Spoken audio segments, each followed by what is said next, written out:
புரட்சித் தலைவர் எம்ஜிஆர் நடித்த பல படங்களுக்கு காலத்தால் அழியாத பாடல்களை கொடுத்தவர் கவிஞர் வாலி. அவரை ஒருமுறை புரட்சித் தலைவர் எம்ஜிஆர் முதல்வராக இருந்தபோது தன்னுடன் விமான பயணத்தில் வாண்டடாக டிக்கெட் போட்டு மதுரைக்கு அழைத்து சென்றதோடு விமான நிலையத்தில் இறங்கியதுமே இனி நீங்கள் ஊருக்கு கிளம்பி செல்லலாம் என்று திருப்பி அனுப்பிய சுவாரஸ்ய கதை ஒன்று இருக்கிறது. எதற்காக இப்படி வாலியை எம்ஜிஆர் அழைத்து சென்றார்? அப்படி அந்த விமான பயணத்தில் எம்ஜிஆருக்கும் வாலிக்கும் இடையே என்ன உரையாடல் நடந்தது? எதற்காக விமான நிலையத்தோடு வாலியை மீண்டும் சென்னைக்கு கிளம்ப சொன்னார் என்பது போன்ற விஷயங்கள் எம்ஜிஆர் ரசிகர்கள் பல பேருக்கு தெரிந்திருக்க வாய்ப்பில்லை. அது குறித்த சுவாரஸ்யமான தகவலை தான் இந்த வீடியோவில் பார்க்க போகிறோம். புரட்சி தலைவர் எம்ஜிஆர் 1977 சட்டமன்ற தேர்தலில் போட்டியிட்டு தமிழகத்தின் முதல்வராக மாறினார். அதுவரை தொடர்ந்து சினிமாவில் நடித்து வந்த அவர் முதல்வராக மாறினாலும் தன்னை வாழ வைத்த சினிமாவை தான் மறந்துவிட்டு வர வேண்டுமா என்று நினைத்தார். அதனால் ஒரு படத்தில் நடிக்க முடிவு செய்தார் எம்ஜிஆர்.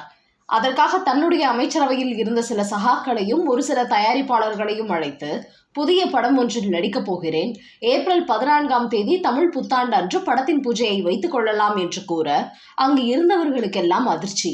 அதிலும் எம்ஜிஆருக்கு மிகவும் நெருக்கமான உளவுத்துறை அதிகாரி மோகன்தாஸுக்கு மயக்கம் வருவது போல இருந்தது. என்ன ஆயிற்று இவருக்கு? தமிழ்நாட்டின் முதலமைச்சர், எத்தனை பெரிய பொறுப்புகள் நிறைந்த பதவி, சட்டம் ஒழுங்கு, மக்கள் பிரச்சனை, திட்டங்கள், கோப்புகள், ரசிகர்கள், தொண்டர்கள், எத்தனை நெருக்கடிகள், எத்தனை பிரச்சனைகள், எப்போது சறுக்குவார் என்று காத்து கொண்டிருக்கிறார் எதிர்க்கட்சி தலைவர் கருணாநிதி.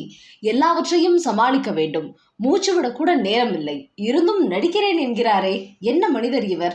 பதவிக்கு வந்த ஒரே ஆண்டில் அதிகாரம் அழுத்து விட்டதா? நாற்காலி கசந்து விட்டதா? சொடக்கப்படும் நேரத்தில் எதையும் சாதிக்கும் வித்தை தெரிந்தவர் எம்ஜிஆர் என்பது வாஸ்தவம்தான். ஆனாலும் இது சாத்தியமா என்று கேட்டார் மோகன்தாஸ். சாத்தியம்தான் என்று புன்னகை செய்தார் எம்ஜிஆர். விடமாட்டார்கள் என்றார் மோகன்தாஸ். அவர் எதையும் முகத்துக்கு நேராக சொல்லிவிடக்கூடியவர். எம்ஜிஆருக்கு எதிரே அப்படி பேச அனுமதிக்கப்பட்ட ஒரே நபரும் அவர்தான். அவர் அப்படி சொன்னதற்கு காரணம் இருந்தது. 1971 சட்டமன்ற தேர்தலில் திமுக அபார வெற்றி பெற்று ஆட்சியை தக்க வைத்த சமயம் அது. வெற்றிக்கு காரணகர்த்தாக்களுள் ஒருவரான எம்ஜிஆருக்கு அமைச்சர் பதவி நிச்சயம் என்கிற எதிர்பார்ப்பு எல்லோருக்கும் இருந்தது. வெற்றி செய்தி வந்தபோது எம்ஜிஆர் காஷ்மீரில் இதயவினை வாசித்துக் கொண்டிருந்தார். ஆனால் திரைப்படத்தில் நடித்துக்கொண்டே அமைச்சராக இருப்பது சரியாக இருக்காது, அரசியலமைப்பு சட்டம் ஏற்றுக்கொள்ளாது என்ற காரணம் சொல்லப்பட்டு எம்ஜிஆருக்கான அமைச்சர் பதவி கொடுப்பது கருணாநிதியால் நிராகரிக்கப்பட்டது. அமைச்சர் பதவிக்கே இத்தனை எதிர்ப்பு என்றால் முதலமைச்சர் பதவி எத்தனை முக்கியமானது? மத்திய அரசு இதை சகித்துக் கொள்ளுமா? அதிலும் பிரதமர் மொரார்ஜி தேசாய் கொஞ்சம் கெடுபிடியான மனிதர் வேறு. சினிமா சங்கதிகளை எல்லாம் அவர் அனுமதிக்கவே மாட்டார். தவிரவும் அரசியல் அமைப்பு சட்டத்துக்கு சவால் விடக்கூடிய காரியம் இது. ஆகவேதான் வேண்டாம் என்றார் மோகன்தாஸ். அவர் மட்டுமல்ல, எம்ஜிஆருக்கு நெருக்கமான எல்லோருமே கிட்டத்தட்ட இதே ரீதியில் தான் ஆலோசனை சொன்னார்கள். எல்லோருக்கும் புன்னகையை மட்டுமே பதிலாக தந்தார் எம்ஜிஆர். மறுநாள் காலை எழுந்ததும் தொலைபேசியை எடுத்து சில எண்களை சுழற்றினார் எம்ஜிஆர். பேப்பர் பார்த்தீர்களா? Indian Express. எதிர்முனையில் இருந்தவர் தட்டு தடுமாறி பேப்பரை எடுத்து பார்த்தார். அவர் முதல் நாள் எம்ஜிஆருக்கு ஆலோசனை சொன்னவர்களுள் ஒருவர். அந்த செய்தித்தாளில் மாநில முதலமைச்சராக இருந்து கொண்டு தன்னுடைய கடமைகளுக்கு குந்தகம் வராமல் திரு எம்ஜிஆர் சினிமாவில் நடிப்பதில் தனக்கு எந்தவித ஆட்சேபனையும் இல்லை என்று பேட்டி கொடுத்திருந்தார் பிரதமர் மொரார்ஜி தேசாய். செய்தியை படித்த அத்தனை பேருமே அசந்து போனார்கள். எம்ஜிஆர் மீண்டும் சினிமாவில் நடிக்கிறார் என்கிற செய்தி டெல்லி வரைக்கும் கேட்டிருந்தது. பத்திரிகையாளர்கள் அனைவரும் இந்த விஷயத்தை பற்றி எழுதி விஷயத்துக்கு தேசிய அந்தஸ்து கொடுத்திருந்தனர். பிரதமர் மொரார்ஜி தேசாய் சந்தித்த போதும் இது தொடர்பான கேள்விகளை எழுப்பினார். அப்போது அவர் அளித்த பதில்தான் பத்திரிகையில் வெளியானது. எப்படி நடந்தது இந்த அதிசயம்? யாருக்கும் தெரியவில்லை. உடனே படம் தொடர்பாக அடுத்தடுத்த வேலைகள் தொடங்கின. கதை தயாரிக்கும் பணிகள் தொடங்கின. சீக்கிரம் கதையை ரெடி பண்ணுங்க, நீங்க தான் வசனமும் எழுதுறீங்க என்று வாலியை அழைத்து பொறுப்பை ஒப்படைத்தார் எம்ஜிஆர். 10 நாள்கள் கதை தயார் என்கிற விவரத்தை தொலைபேசியில் சொன்னார் வாலி. அன்று இரவே வாலி வீட்டுக்கு வந்தார் எம்ஜிஆரின் உறவினர் KN குஞ்சப்பன். நாளை காலை 6 மணிக்கு முதலமைச்சருடன் நீங்கள் மதுரை செல்கிறீர்கள். விமானம் ஏற்பாடு செய்யப்பட்டுள்ளது. போகும் வழியில் முதலமைச்சரிடம் கதையை சொல்லிவிடுங்கள். காரியம் முடிந்ததும் நீங்கள் விமானத்திலேயே சென்னை திரும்பிவிடலாம் என்றார். ஆகாயத்தில் பறந்தபடியே வாலி சொன்ன கதையை எம்ஜிஆர் கவனம் கலையாமல் கேட்டார். பிறகு சில திருத்தங்களை சொன்னார். உன்னை விடமாட்டேன் என படத்துக்கான தலைப்பையும் வாலியே சொன்னார். மதுரையில் இறங்கியதும் அடுத்த விமானத்திலேயே சென்னை கிளம்பினார் வாலி. அநேகமாக எம்ஜிஆர் ஆகாயத்தில் பறந்தபடி கதை கேட்டது அதுதான் முதல் தடவையாக இருக்கும். அப்போது புகழ் பெற தொடங்கியிருந்த இளையராஜா இசையமைக்க ஒப்பந்தம் செய்யப்பட்டார். மூத்த அமைச்சர் நாஞ்சில் மனோகரன் தலைமையில் படத்தின் தொடக்க விழா ஜெகஜோதியாக நடந்தது. எம்ஜிஆரின் காலில் விழுந்த ஆசீர்வாதம் வாங்கினார் இளையராஜா. தமிழ்நாட்டில் மட்டுமல்ல, இந்தியா முழுவதிலுமே எம்ஜிஆர் ஒரு படத்தில் நடிப்பதுதான் முக்கிய செய்தி. எம்ஜிஆரின் தைரியத்தை பத்திரிகைகள் அனைத்தும் மாய்ந்து மாய்ந்து சிலாகித்துக் கொண்டிருந்தன. அனைத்து அரசியல் கட்சிகளையும் ஒரு கலக்கு கலக்கியது எம்ஜிஆரின் புதிய பட அறிவிப்பு.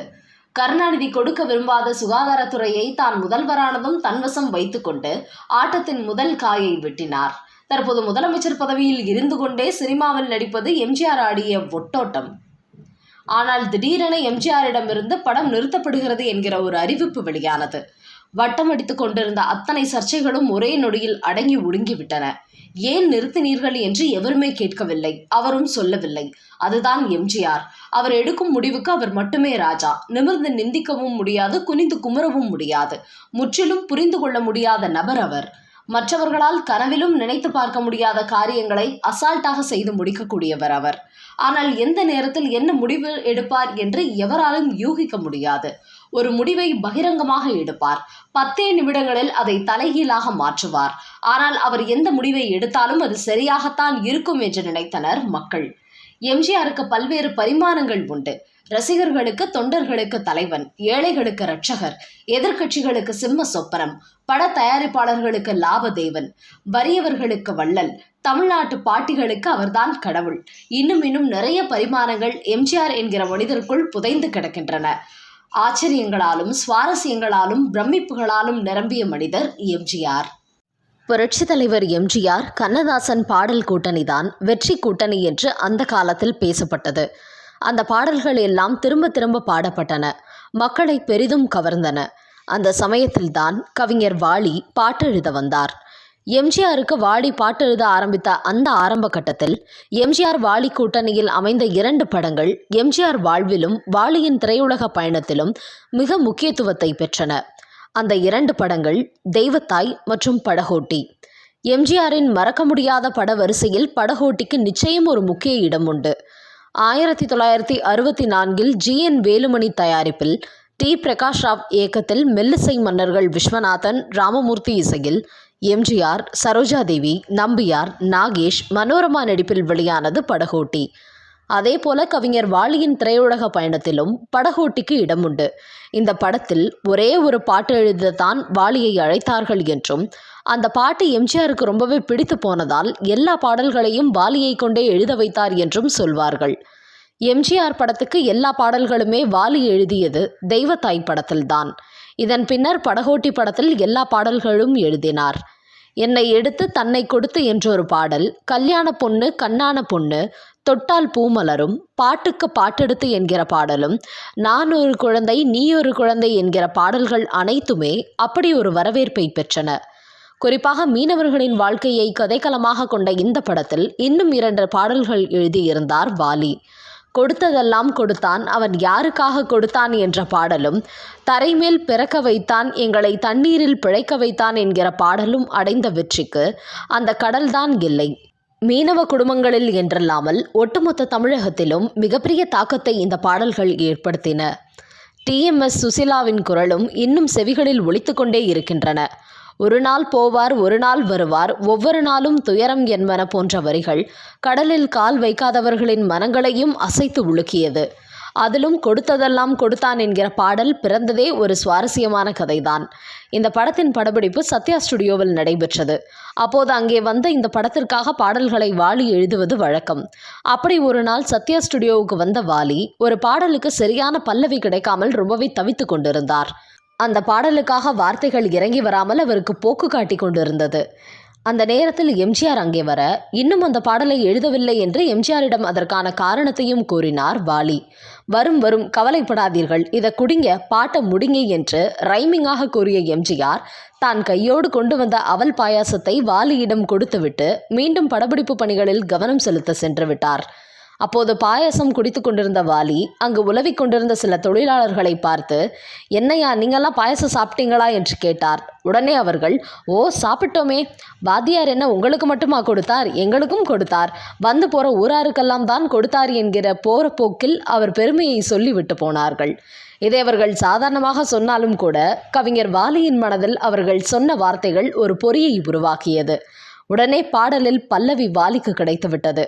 பேப்பரை எடுத்த அவர் உடனே கொடுத்ததெல்லாம் கொடுத்தான், அவன் யாருக்காக கொடுத்தான், ஒருத்தருக்கா கொடுத்தான், இல்லை ஊருக்காக கொடுத்தான் என்று அந்த தொழிலாளர்கள் சொன்ன வார்த்தைகளிலிருந்து பல்லவியை பிடித்து எழுதி எம்ஜிஆரிடம் சென்று பாடி காண்பித்தார். அதை கேட்டு சந்தோஷப்பட்ட எம்ஜிஆர், அட நல்லா இருக்கே, பல்லவி ஓகே, சரணத்தையும் முடிங்க என்று வாலியை தட்டி கொடுத்துரு அவருக்கு இன்னொரு கப் பாயசமும் கொடுத்திருக்கிறார். அப்படி ஒரு பாயாசத்தால் உருவானது தான் இந்த கொடுத்ததெல்லாம் கொடுத்தான் என்கிற பாடல். பட்டி தொட்டியெல்லாம் இந்த பாடல் சக்கை போடு போட்டது.